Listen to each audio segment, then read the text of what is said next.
Hello, everybody. Welcome to another installment of Biology in the Basement with your host, Mr. Andraco. Special edition. We're still putting bass in your face. Um, we'll probably end that soon. I'm sure you're getting sick of it. But today's the day. We're going to showcase Bonesy. So give it up for the old Bonesy.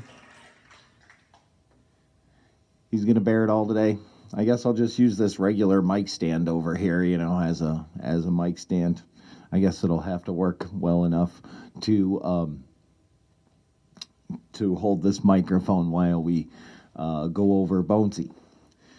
Now, what I would like to do is have you have all the bones, the basic ones, in your notes. So in your yellow book on W-25, worksheet 25, is where you will find this sheet, the bones of the body.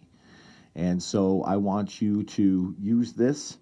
I will walk you through using Bonesy. I will help you with spelling, and we'll get through this worksheet. That's the purpose of this video today. So let's have a fact of the day so we can get started. And it has to do with Benjamin Franklin. Turns out that Benjamin Franklin became a vegetarian. And the reason was purely economics. He found out that he had much more money at the end of the week when he ate less meat. And so he decided to change his diet and go vegetarian just so that he would have extra money to spend on all the zillions of projects and inventions and crazy ideas that he had. So from a energy standpoint, right, from an economic standpoint, eating less meat is usually good, especially from a healthy heart situation. So there's your fact of the day on a few levels and historic. So let's get started with this Bonesy walkthrough. So you need to have W-25 in your yellow book out. So pause the video if you need to so that you can have this sheet in front of you. What I'm going to do is I am going to go clockwise. I'm going to start at the cranium, which is this top right one, and then I'm going to go all the way around, right, clockwise, of all of these names. And I will give you the spellings. I will point to them and give you a few extra tips. So let's get started. Here is, right, the first one is pointing to the cranium, C-R-A-N-I-U-M, cranium.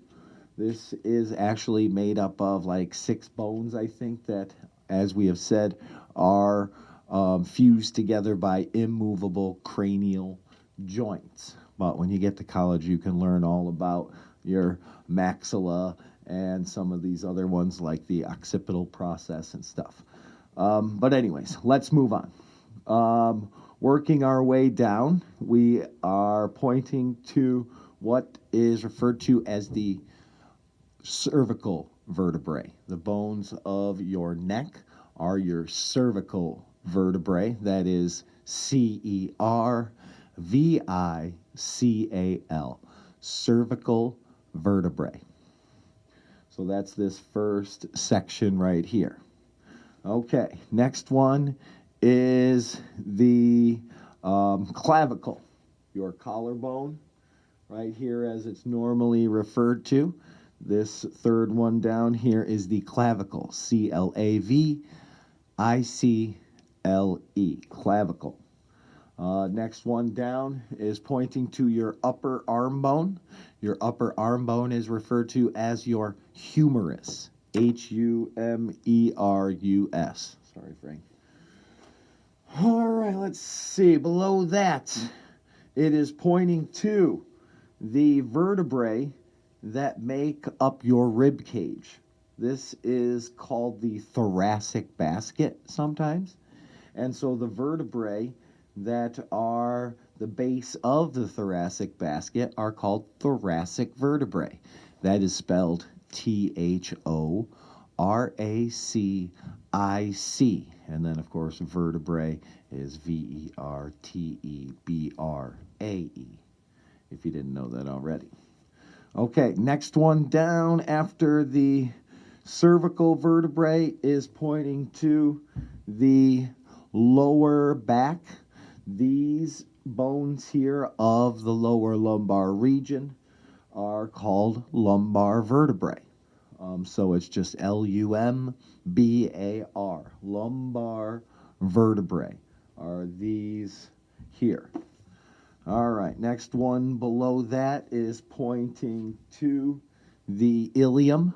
This is the top of the pelvis.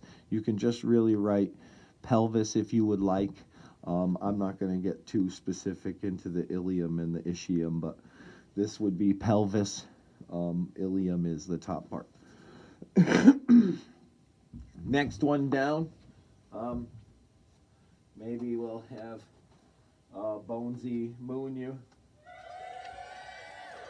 Okay. All right. Here, the next one is pointing to the sacrum. The sacrum are the 5 or 6 fused vertebrae that are located at the base of your spine. It's just one bone. We call that the sacrum. All right, after that,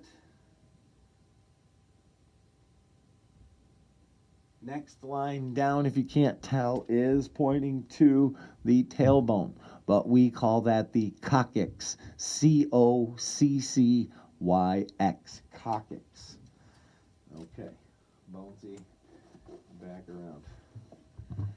I put weights on the bottom of Bonesy. My biggest fear is him crashing into one of my instruments. I would cry. I love you, Bonesy, but that'd probably be the end of our friendship. Okay, so we start to get into the hand. Now, this is going to get a little tricky because half of it's on one side. Well, I should say 2/3 is on one side and the other one's on the other side. So this side covers the bones of the wrist. We call these the carpals. And then it skips over the bones of the hand, and we'll do that on the way up the other side. And then it goes to the phalanges. So carpals, if we're going down, right below the coccyx, the line is for the carpals, C-A-R-P-E-L-S. And then the next one down is pointing to the phalanges, P-H-A-L-A-N-G-E-S. Okay, then we jump all the way down to the leg. Okay, the lower leg here, the first blank is the larger one, which makes up your shin bone. That is the tibia, T-I-B-I-A. Next to it, the smaller one in the back is the fibula, F-I-B-U-L-A. Then we start to get into the bones of the foot. First, we have our tarsals, T-A-R-S-E-L-S. Tarsals are the bones of the ankle, and then it skips over the bones of the foot. We'll do that when we go up the other side, and that gets to the phalanges, P-H-A-L-A-N-G-E-S again. Your toes and your fingers are both referred to as phalanges. So that should cover the first row, right? Cranium, cervical vertebrae, clavicle, humerus, thoracic vertebrae, lumbar vertebrae, pelvis, sacrum, coccyx, carpals, phalanges, tibia, fibula, tarsals, phalanges. Okay, now we're going to go back up the other side here. So that's where we have the bones of the foot. The bones of the foot are called metatarsals. These tarsals here are so meta. M-E-T-A-T-A-R-S-E-L-S. And then they skip all the way up to, oh boy, I forgot to bring him. It came out. It pops out every year. There's a little hole here where there's supposed to be a kneecap, right? But the kneecap is referred to as the patella, P-A-T-E-L-L-A. But unfortunately, Bonesy lost his, as well as the other half of his leg. All right, then we get to the largest bone of our body and most mammals, which is the femur, Femur, the femur. Then we've got our bones of the hands now. Same strategy, where these would be called metacarpals, right? So you've got carpals, metacarpals, phalanges. When you look at the foot, you've got tarsals, metatarsals, phalanges. Okay, then we get to move up the arm a little bit. We've got two bones that make up our lower arm, which is nice because it helps us to be able to rotate our hand so it can be palmate or supinate. We go through all those terms in anatomy and phys if you want to learn them all. All right, so the bone that makes up your elbow is called the ulna, U-L-N-A. And then the bone that's the shorter one on the top is the radius. So when you're going from bottom up, oh crap, I skipped the pelvis again. That's the ischium side of the pelvis. Sorry. So after femur, metacarpals, pelvis, and in parentheses you can just put ischium. And then when we get to the two upper arm bones, going from bottom up, the bottom one is the radius, and then the one above it is the ulna. Okay, so I'll go back over that part again because I know I confused half of you there.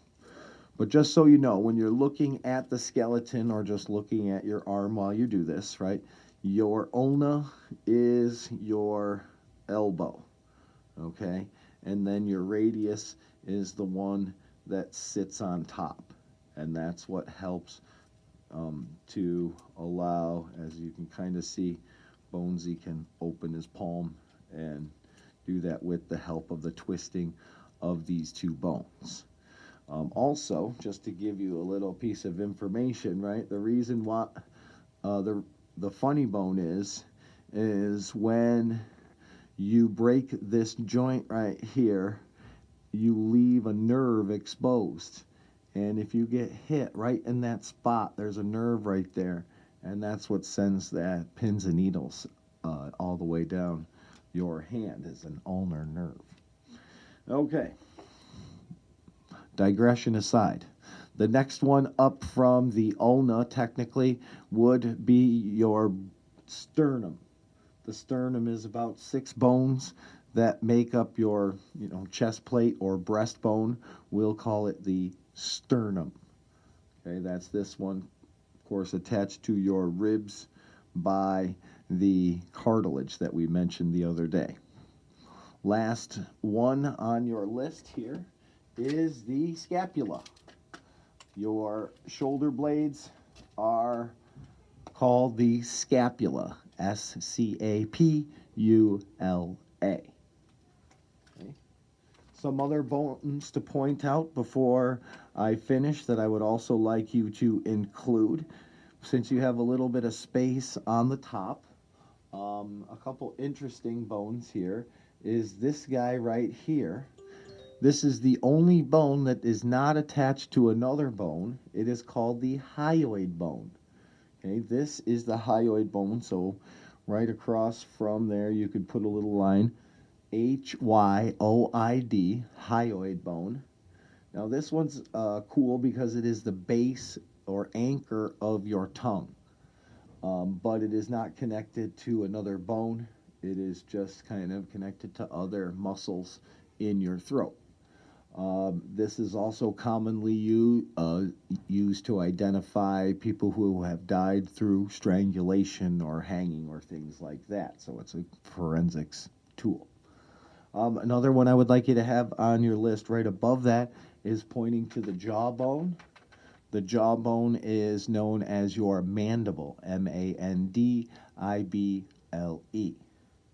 And then this bone in the front of your face, right, which covers where your sinuses are, that's called your maxilla. So put a little sign to the front of your face, which we will call the maxilla, maxilla. Other cool things just to mention, you don't have to label anything else, but a lot of people always ask about what's that nub on the back of your head? Well, the nub on the back of your head is called the occipital process. It is part of many processes that we have on our body. Anytime a bone kind of extrudes from the globe that is our skull, we call it a process. Just a little trivia for you. So hopefully you've got this all figured out and labeled. So from the bottom up, then you should have tarsals, patella, femur, metacarpals. This is pointing to the ischium of the pelvis. Then we've got radius, ulna, sternum, scapula, hyoid, mandible, maxilla. Okay, and then you can rewind if you need to get any of that. And I would like you to just take a screenshot or whatever of this, and or a picture, I mean, of this, and send it to me for credit. Okay, that's it. Thank you very much. Signing off.